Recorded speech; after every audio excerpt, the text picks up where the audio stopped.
So this is part two of the Simone Campbell Collymore case, and if you haven't been caught up, Simone was ultimately killed while going to get her children from her husband's house since they were separated at the time. She was pounced upon by gunmen who shot and killed her and her taxi driver during that time.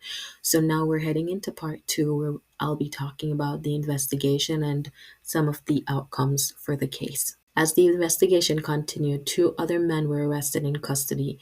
One of these men being Wade Blackwood, a 21-year-old laborer at the time. During the investigation, he laid it out all for the police. He told the police that the day before the murder, he was chatting with two men he's friends with, and they told him that they were about to commit a murder and asked if he wanted to join in.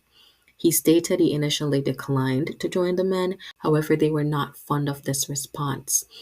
He went on to say after going their separate ways, the men then called him again and threatened him and told him he had a brother who had unpaid dues with certain people and he should be careful to go against them or else, which basically means if he didn't do what they wanted, they would put a stop to him or kill him.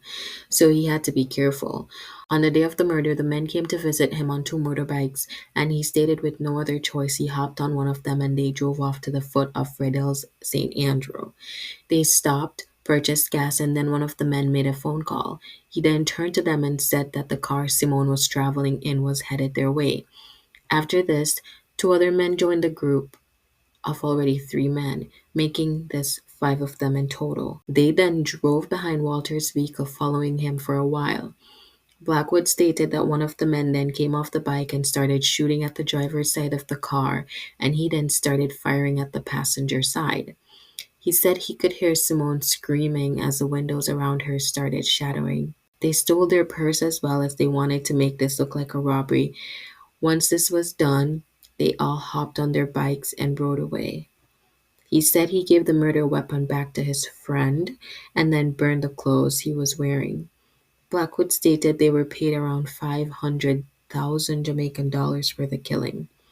Police were now on the hunt for the remaining suspect. After his confession and his day in court in 2021, 24-year-old Wade Blackwood was sentenced to life in prison with a minimum of 35 years before he's eligible for parole.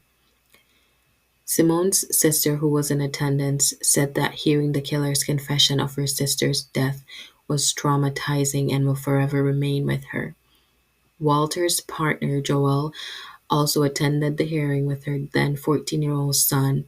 Walter and his wife, they shared three children together before he was killed. Since the police believed this was a contract killing, Walter was basically just at the wrong place at the wrong time. After this, the Fort Lauderdale police now had probable cause to reopen the case of Angela, as they had initially suspected him of her murder, but they had no evidence. One thing was extremely identical. Both women had hefty life insurance policy, with Collymore being the main beneficiary of a large sum of money. Omar had several cases against him in the US, one including stalking and domestic violence, as well as being sued by another woman.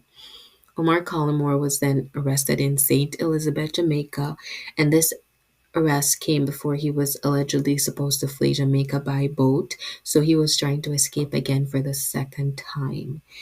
He is set to stand trial February 12, 2024, which is a week away, along with four other co-accused in this case.